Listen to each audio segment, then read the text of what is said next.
Do you know that there are 53 verses in Quran starting with word, idkel, and all verses talk about the past events described by Allah Subhanahu. All those verses translated in the past tense by all scholars in Quran, except the verses where the topic of Prophet Isa came in. At that point, scholars translate the verses in future tense. Do you ever think about it? Why is that so? I give you some examples from Quran. In Surah Baqarah, Allah said to angels, He will make a successor on earth. In same surah, verse 67, about Prophet Musa, said to his nation to sacrifice cow.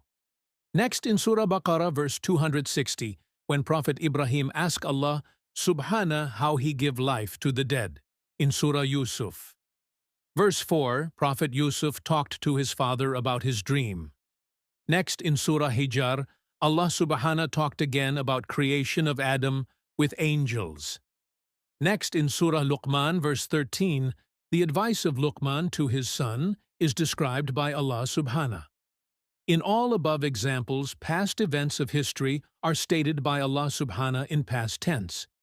In the similar manner, Allah Subhanahu described the past events related to Prophet Isa and the conversation of Prophet Isa with Allah Subhanahu before and after death.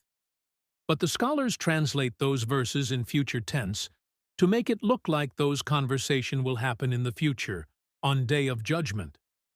Here are the verses in Arabic context, like the other 50 verses, starting with idqal, but translation are in future tense, which is the strong evidence that those translations are a big mistake made by scholars just to prove the concept of Prophet Isa returning to this world again.